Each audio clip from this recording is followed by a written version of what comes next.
spying is universal. We all want to know what the other person is up to. And the United States is the prime target. We make the difference around the world. We affect other people's lives. 95% of espionage cases of spies go undetected. That's not a classified figure.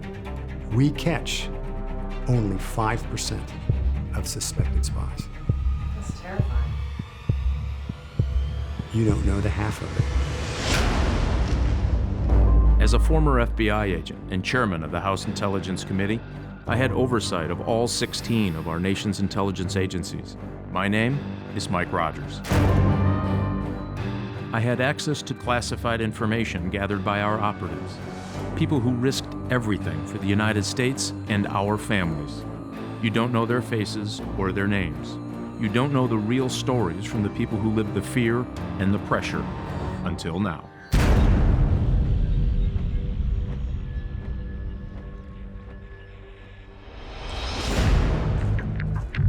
Cubans don't get enough credit for being a first-class intelligence service, and they are first class. They have proven their worth time and time again over the last 20 years, especially against the United States. In our world, in the counterintelligence world, the Cubans are very aggressive and have been very successful for years. Though they might not pose a military threat, when the Cubans come here and gather information, a lot of times they could sell it to other countries. When we were about to invade Iraq, Cuba was communicating intelligence information because of their proximity to us, to the regime of Saddam Hussein. So that's what makes the Cubans very, very dangerous in our worlds, because they're very aggressive and they're very good. The record suggests that the Cubans have been particularly successful in getting American citizens to supply them with information. There are a number of reasons for that, but the one that strikes us the most is ideological reasons. They did not do it for money. Americans who grew up in the United States in the mid to late 60s, these were college students, and a lot of these young men and women saw the Vietnam War going on. They were opposed to that. And at the Bay of Pigs, we showed the evil side of America in trying to overthrow a people's revolution. And a number of them said, what do I do to help people who are being adversely affected by the United States? The Cubans have a long history of successfully penetrating different aspects of the United States government. Ana Montes is probably one of the more well-known cases. Ana Montes did it for ideological reasons. She did not do it for money. Ms. Montes now faces 25 years imprisonment to be followed by 5 years of supervised release. This plea should send a loud and clear message to anyone committing acts of espionage in this country. For years, the intelligence community had been monitoring transmissions being sent by the Cubans up the east coast of the United States.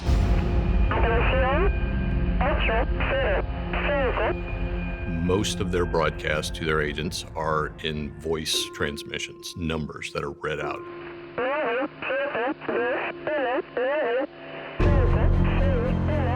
These transmissions led to the arrest of Ana Montes in 2001, and the intelligence community was quite proud of Ana Montes' arrest.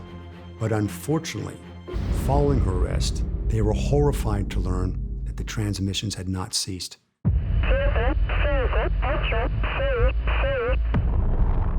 This led the intelligence community to conclude that the Cubans had another high-value asset working inside the United States, and therefore a new unsub investigation commenced. What is an unsub? Unknown subject. Unsub means unknown.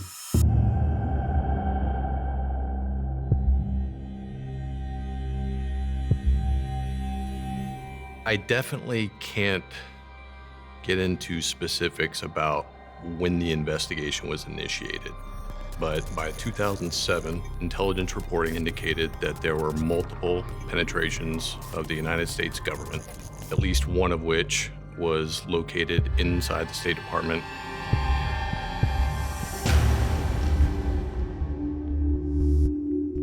The State Department's primary role is to conduct foreign relations with foreign governments. The reason why foreign intelligence services, including Cuba, are so interested in the State Department is that the State Department develops and implements foreign policy, and that's why an unsub inside the State Department is very dangerous.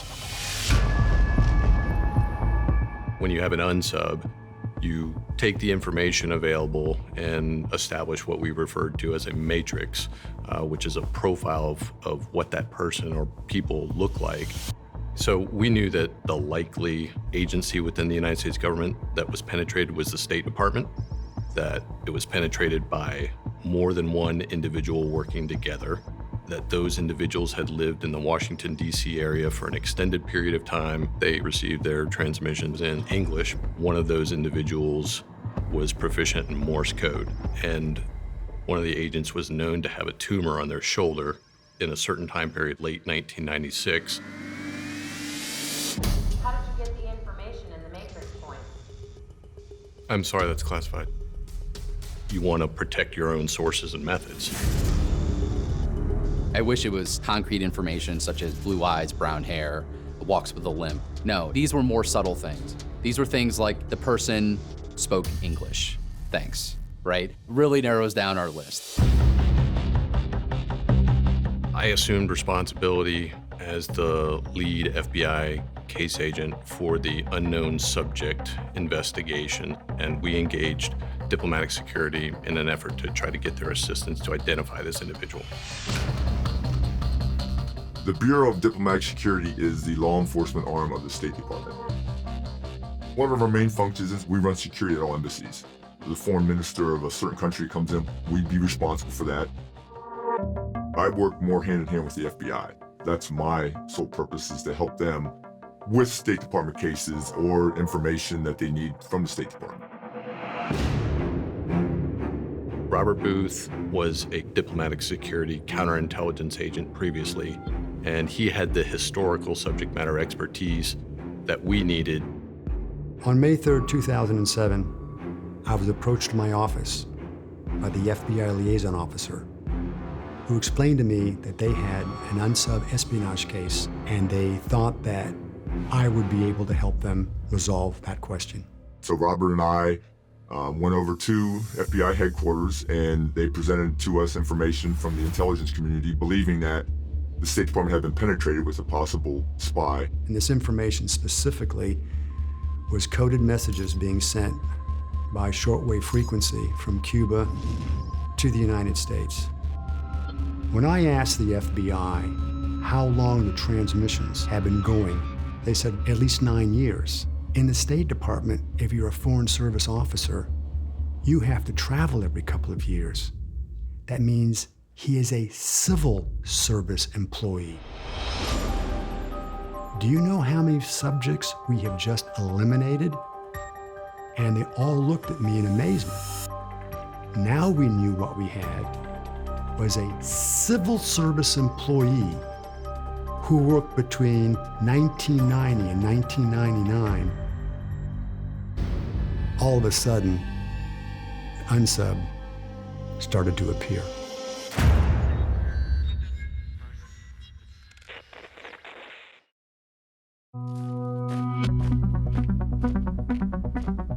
The Cubans had another high-value asset working inside the United States, and therefore a new unsub investigation commenced. I think it might even be, in this instance, more complicated than identifying a needle in a haystack. So I told the FBI at the end of that May meeting that if this matrix is correct, we will find and identify the unsub. That was a bold statement. Robert had one of our other agents in our office do a computer program that basically took the points that we had from the FBI, boiled that down, and we came up with about 27 subjects. I now knew I had my work cut out for me. You feel nervous? Absolutely. I go down and see my colleague in the personal security review section, pass the list of 27 names. I said, Barbara, can you get me the security files on all 27 of these people? You get the files in your name, and then I go to another office with no window. I didn't even want anybody to see what I was doing. How many pages is one person's file? hundreds of pieces of paper. It's mind-numbing that you had to read page after page after page. And this is the reality of counterintelligence work. I've never jumped out of a plane. I've never driven an Aston Martin. I've never fired with my left hand, driving with my right hand. That's not counterintelligence. That's James Bond. Real counterintelligence agents sit in front of a screen, read files, and interview people. And your eyes start to strain, you get discouraged. And then I opened up file 13. My heart was racing. There's no other way to describe it. Every piece of the matrix fit like a glove. It was Kendall Myers. Kendall best fit everything that we were looking at. And then for Robert and I, it was kind of like a minute of, oh, if it was that good feeling, we think we found the person based on the information. Now we have to prove it, and that's the hard part. After reviewing the file on my own, I think the thing that put me over the edge was not only were there matches for matrix points that we expected, but his file revealed that he took a trip to Cuba in 1978. Kendall and 2 other State Department employees traveled down there, and that's when we believed the Cubans first spotted and assessed him for possible recruitment. We moved from the unsub phase of the investigation to a directed, targeted investigation on Kendall Myers. At that point, we tried to learn as much about his life as possible, everything from the time he joined the State Department until the very present day. Kendall came from a very affluent background. He was very well educated. He was a very intelligent guy. Kendall Myers came from a little bit of American royalty. His family was quite accomplished. They had a lot of old money. Kendall Myers is the great-great-grandson of Alexander Graham Bell. He is an American blue blood. Kendall Myers was a State Department employee for over 30 years. He was respected within the State Department. He's a very smart man. As far as everybody was concerned, he was a model employee. I mean, he did his job magnificently. I mean, he was a well-respected analyst in the Office of Intelligence and Research. So Kendall was an analyst for the State Department, but this wasn't a case of the State Department being penetrated. This was a case of the intelligence community being penetrated.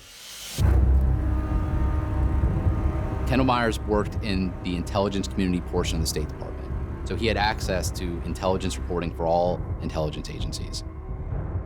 Unfortunately, the Office of Intelligence Research, known as INR, gets all the information from the entire intelligence community.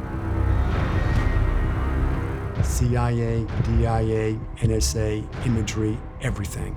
That is why he could have been the most damaging Cuban spy Castro had.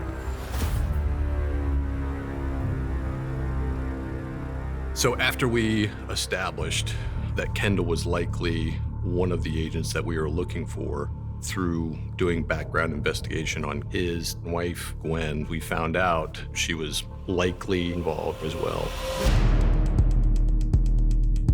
We found that Gwen was an activist in South Dakota before she came to DC. She had that activist bone in her body. We found out that Gwendolyn worked for Senator Abrazac in the 1970s. And Senator Abrazac at that time was known to have very strong pro-Cuban feelings. He'd been trying to work this embargo against Cuba is wrong and everything else. And maybe in that senator's office, she started to get the same kind of inclinations and leanings or feelings about the Castro government. Having a husband and wife team is unusual, but it made sense that she was likely involved as well.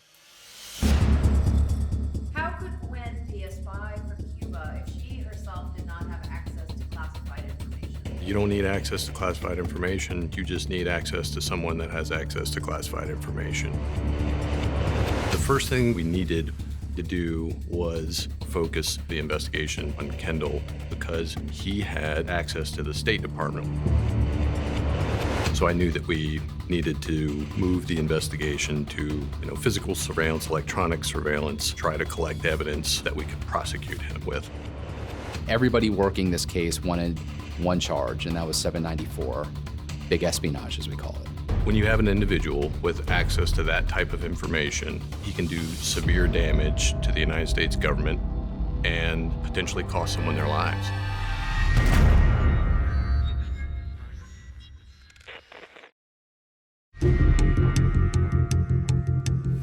The first thing we needed to do was focus the investigation on Kendall because he had access to the State Department.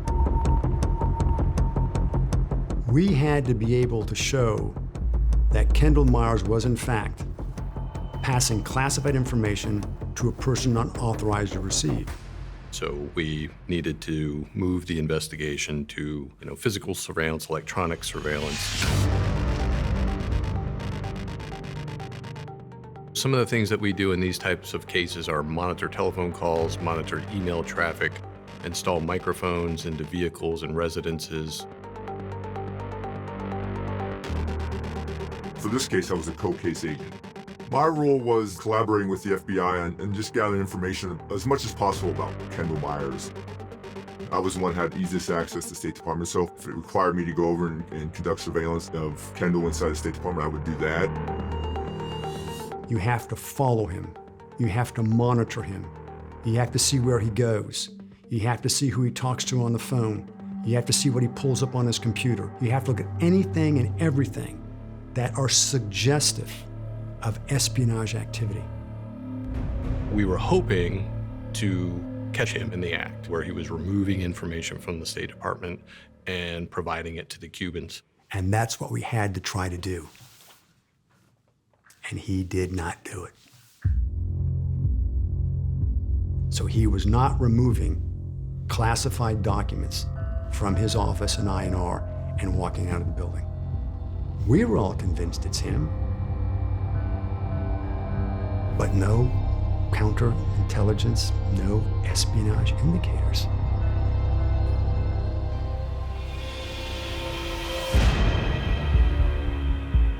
So Kendall's had no activity, he's had no contact. It appeared that they were no longer operational. They weren't continuing to provide the Cubans with intelligence. That obviously presented us with the problem of not being able to catch them in the act. If they're not still active, it doesn't matter. What matters is that at one time or another, they were working on behalf of a foreign intelligence service, chose to betray their country, and that we're going to identify them and prosecute them if we can, regardless of how long they've been dormant. So at that point, we were only going to be able to show historical espionage activity, not ongoing espionage. I had just transferred from our computer forensics branch to our counterespionage branch. FBI came and asked us for help, and we had some areas of expertise that were useful. NSA's role, specifically Ethan Andreas, who was the lead NSA counterintelligence agent assigned to the investigation, was in part to conduct a forensic review of Kendall Myers' computer activity at the State Department. Forensics are just pieces of computer information that help tell a story, whether or not you look at a web page, click on an email, or print something. Those are all pieces of forensic information. And so you put those all together and you can get a pretty compelling picture of what somebody's doing day to day behind a computer. The great thing about audit and forensics is, yes, we might have identified Myers in 2007, but the audit and forensic data goes back far more than that, so that we could get a better picture of Kendall and what his actions were before he became the subject of investigation.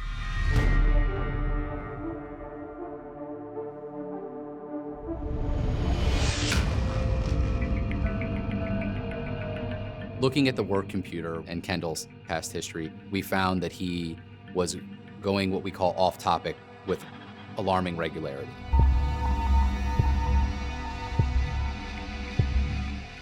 %40 of his searches were dedicated to searching for information the Cubans would have found interesting. That's when I really thought that we had the right guy. But we needed more to be certain and then prove that case in a court of law. We wanted to show positively that he was accessing national defense information via his access there at the State Department and providing it to the Cubans. That was essential to charging espionage. And the information that we had suggested that Kendall was working for Cuba, but we still did not have him providing national defense information to a foreign power.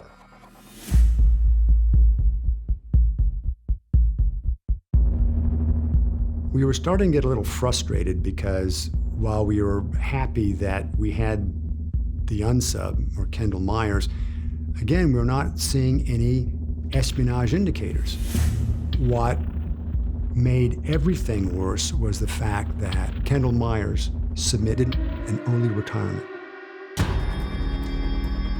When Kendall retired, it was a blow to the investigation because you lose home field advantage, right? You lose the ability to control at least an aspect of their life.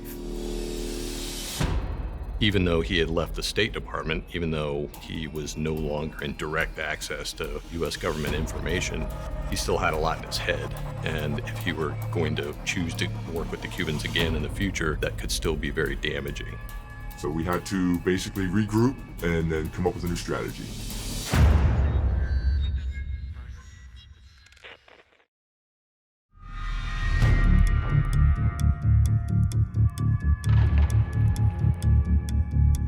Kendall's retirement was detrimental to our case from the standpoint that we wanted to show positively that he was accessing national defense information and providing it to the Cubans. That was essential to charging espionage.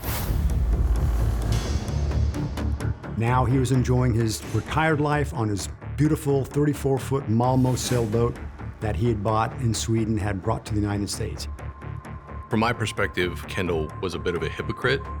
He supported the Cuban Revolution and the socialist movement from the deck of a 37-foot, multi-$100,000 Swedish yacht. I could never quite wrap my mind around that. The contrast, right, between the justification for helping the Cuban people and the sheer luxury that they lived in, it's hard to ignore. We suspected that due to the fact that most sailboats have an advanced radio system, that he very well could have been using it as an operations platform, but we never found any evidence of that. So what do we have? We have our suspect, but no counterintelligence indicators. So what do? You keep monitoring him. You find a little nugget here and there. You go into his apartment while he and his wife are gone somewhere. And you look for things. The next logical step was to conduct a physical search of the Myers residence.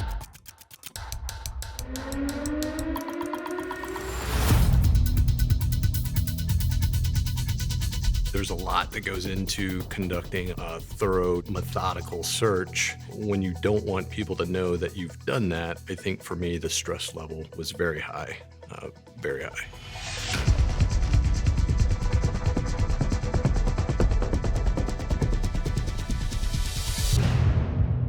So in the course of the search, we found a number of items related to Cuba. A Cuba sailing guide, some nautical charts related to Cuba. We found a book that was titled On Becoming Cuban. And to those in the intelligence community, we would call that a clue. In and of themselves, none of these things were evidence that Kendall and Gwen were spies, but additionally, we found a shortwave radio. They actually still had the means to receive shortwave radio broadcasts.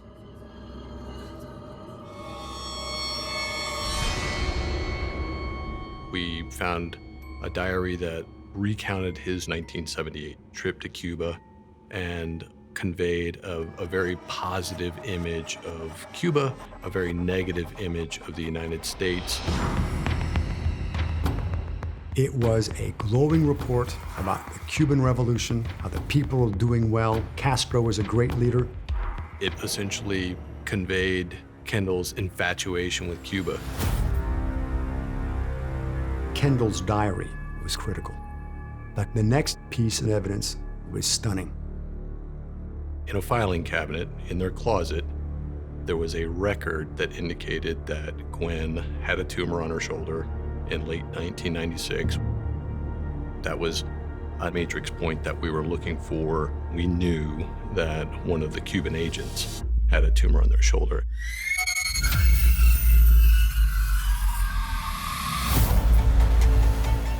I had chills up my spine when I saw this medical record. I couldn't believe it.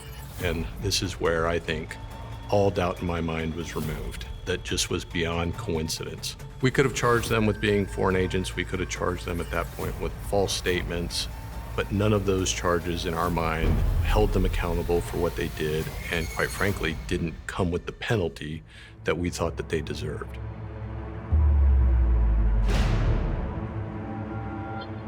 Shortly after the FBI search through continued surveillance, we found out that Kendall was signing up for a course on how to do over-the-horizon sailing.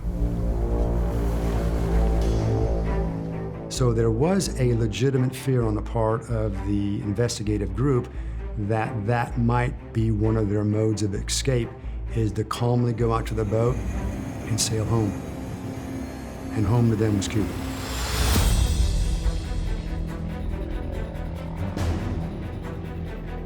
The capabilities of his yacht, you could go over the horizon, and it really wouldn't take much of an effort to get to Cuba. It's 90 miles off the Florida coast. And then, with the nautical charts and the Cuba sailing guide, There was a conclusion reached that he was a flight risk and would be leaving the United States for Cuba in the very near future. There was a sense of urgency.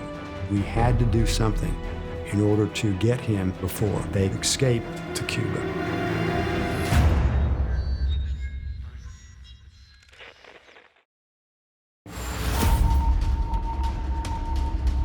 There was a conclusion reached that Kendall and Gwen were a flight risk and would be leaving the United States for Cuba in the very near future.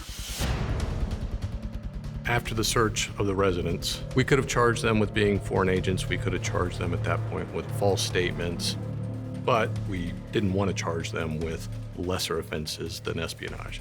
So despite all of what we collected, we were still looking for more. We wanted confirmation that Kendall and Gwen had passed national defense information to the Cubans during their espionage careers. And to do that, we were going to need to conduct an undercover operation and attempt to reactivate them as Cuban agents. There were several things we considered. Almost all were rejected, until ultimately we came up with a final, almost desperate solution: a false flag. The false flag is a charade. The U.S. government is posing as the Cubans in this case, the Foreign Intelligence Service. The idea for the false flag was to get Kendall Myers to accept this individual as an authentic Cuban intelligence officer and provide him with information that would incriminate him. It is arguably the riskiest counter-espionage move you can take. If it doesn't work, you know he'll never take a bite at any other suspicious apple. There's a lot of planning and coordination that goes into it. There's a lot of strategy on how to gain that person's trust. You know, how do we want to do this? What are we going to use as our backdrop? What's our story for re-engaging them?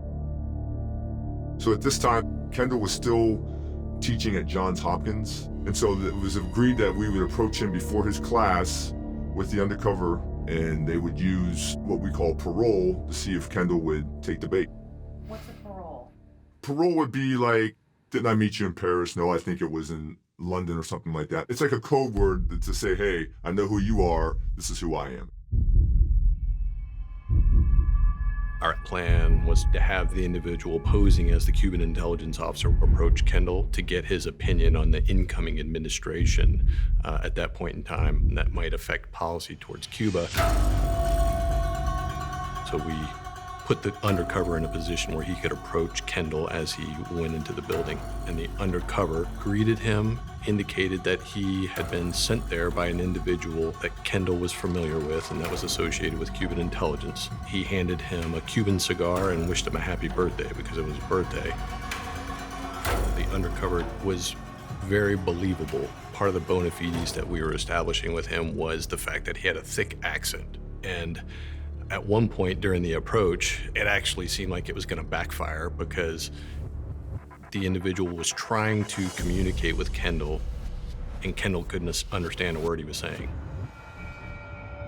He repeatedly said that he wanted to meet at the DoubleTree, and Kendall thought he was saying W3. He said, let's meet at the DoubleTree, let's meet at the DoubleTree. It's right down the street. And Kendall said, W3? W3? He presented. Were you watching? I was listening. I couldn't bear to watch at this point. I just was so afraid that it was going to go wrong. But then the undercover pulled out a piece of paper and a pen and wrote it down for him. And it became very apparent to Kendall who this was and that he was there on behalf of Cuban intelligence to reestablish contact with Kendall in an effort to gain access to information, and agreed to meet later that afternoon. You bought it. Hook, line, and sinker. Absolutely. After that initial exchange happened, Kendall went in, and the first thing he did was call Gwen. And we heard the call, and it was very apparent that Kendall was happy. I think he believed they just couldn't wait. They had to have Kendall's opinion, and that was a good thing. He was so excited, and he said, "You're not going to believe it." He said, what's the guys? You've got to come down. You've got to come down. We really didn't have a lot on Gwen. Kendall was the one with access to information. And the fact that Kendall decided to bring Gwen along was something that we could only dream of. So the undercover, who they believed was a Cuban intelligence officer, and Kendall and Gwen all met for a drink in the bar of the DoubleTree. The false flag was excellent. He started off with a little small talk, asked them how they were doing in retirement. Then slowly started talking about, well, you know, you did work for us in the past. It's kind of small, but by Kendall saying, oh yeah, I did, that is a minimum acknowledgement, but it's a tremendous acknowledgement. The meeting was good. They took it well. The only person that ever mentioned anything about something not being right, Gwen did say at one point, hey, do you think this is all right? And Kendall said, absolutely, this is good. It was my birthday, Cuban cigar. I think she was uncomfortable. I think she had her doubts. Gwen may have had some reservations, but Kendall convinced her that everything was okay. After the initial meeting in the hotel bar, there were 3 more meetings that we had with Kendall, with our undercover. During the discussions, they were confirming operational details, right? So Kendall told the undercover that his code name was 202 and that Gwen's was 123. 202 is a pretty bad one to pick. It's the area code for DC. He started to explain how, and laughingly so, how they used to pass information in shopping carts at the giant food store. He also talked about how he would take cables out of the State Department, they would copy them, and then he'd bring them back. His wife, Gwendolyn, also made admissions about working with Kendall to obtain classified information and send it to the Cubans. Gwen was more integrally involved in operations. She was involved in dead drops, passes, processing information that Kendall had removed from the State Department. She is a 100% co-conspirator. So we now started to build up a file on who he met with, times and dates, spycraft, and who he passed the information to. We learned the full story of Kendall's recruitment.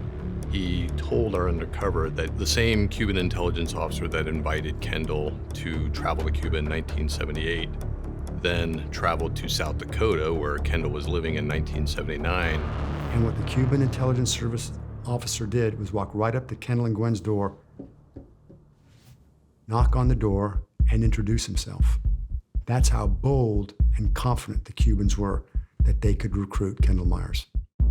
The interesting thing about Kendall was that he basically would do it as long as Gwen was along for the ride. They'd both be in this together, which I found fascinating. So the day he was recruited, she was recruited 1 minute later. So while we knew that Kendall and Gwen had been active for an extended period of time, we didn't know until then that it had actually been for 2.5 decades.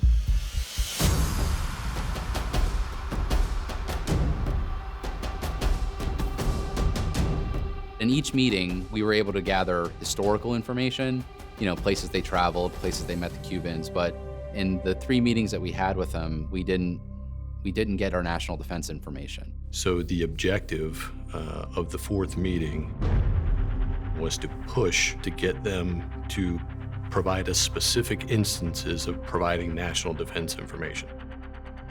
It was really important for us to prepare the undercover as best we could to go in there and kind of press them. You know what you have done here. I know what fucking they know. Let me know, I know, but it's not that I was not here. You are very important. You get a lot of information, documents, or whatever, I was extremely nervous that it wasn't going to work. It was nerve-wracking.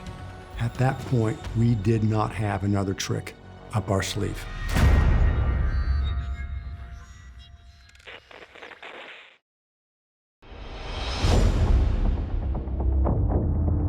It was really important for us to prepare the undercover as best we could to go in there and kind of press them. You know what you have done here. You are very important. You get a lot of information, documents, or whatever, Our undercover did a great job of pushing him for a specific example of something sensitive that he had passed to the Cubans, and Kendall provided a few examples which did meet the threshold that we were looking for with respect to being examples of very sensitive and classified signals intelligence. What was it? Absolutely never going to tell you. I only want to mention to them again. I was with them, and Kendall became uncomfortable with it. Yeah, I'm not comfortable talking about upper. But it was a little too late by then. When he provided us that national defense information, we knew we had enough information to arrest him. We entered the room, and an arrest was made.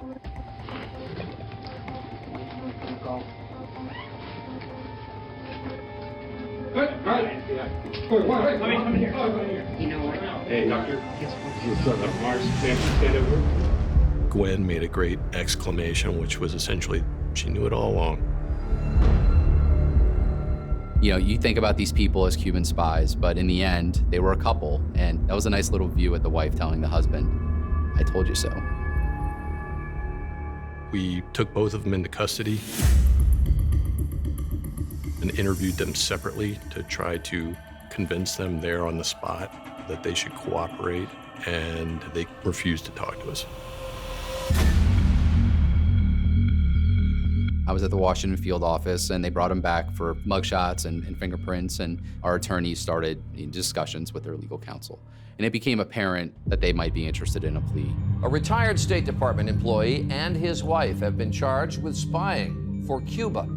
Kendall Myers, an intelligence analyst with top-secret security clearance, was allegedly Cuban Agent 202 for nearly 30 years. His wife, Gwen, who worked at a local bank, was Agent 123.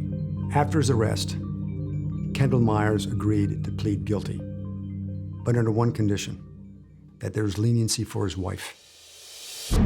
So Kendall Myers in the plea negotiations got life in prison, and Gwen Myers got 81 months, which was the longest sentence for a co-conspirator in an espionage case. If he didn't plead, they both could get life in jail. And that way, she only got about 6 or 7 years, and he took the life in jail. So I think he very much did love her because he didn't want to see her spend the rest of her life in jail. That's the reason why he pled guilty. Part of the sentencing was that they agreed to be debriefed and be fully cooperative. I think we ended up having 70-something debriefing sessions with them, and it became apparent to me that he was a narcissist, he was a hypocrite, and obviously he was a traitor. The FBI got first crack at him. I had second crack at him. And my job was to find out from Kendall where the weaknesses were in the State Department, why he'd been so successful in what he did. And Kendall, I think, was extraordinarily candid with me. It's not something I planned. It's not a plot. But it turned out that my best friends were my best sources, and vice versa. And that, in a way, was the central paradox of my career as a Cuban agent. For all the nobility that Kendall wraps his espionage in, the guy essentially screwed over, the people that were closest to him regularly. I mean, he manipulated people on a regular basis to get very sensitive information and pass it to an adversary. These people trusted him. They were his friends. They were his peers at work. And he didn't care. When we debriefed him, he told us that, he believed that what he was doing was helping the revolution, helping the Cuban people. If they loved the people so much, they should have just sailed there and helped them. But they didn't. They didn't want to leave their penthouse and their $650,000 yacht. They wanted to have all of that. During the debriefing, we learned that in 1995, they actually met Fidel Castro. That was something we were not aware of, obviously, and was a significant indicator of how valuable Kendall and Gwen were to the Cubans. He was Castro's most valuable spy in the U.S. government, bar none. He compromised hundreds of millions of dollars of operations. He identified specifically the names of both covert and overt U.S. government intelligence officers. There was no diplomatic initiative that Castro didn't know ahead of time what America's hand was.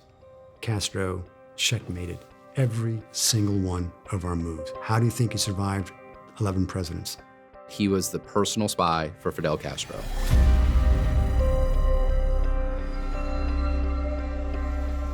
Not all American citizens take an oath of allegiance, but he took an oath of allegiance to the U.S. government to protect the U.S. government, and he violated that. Did he tell you he was sorry?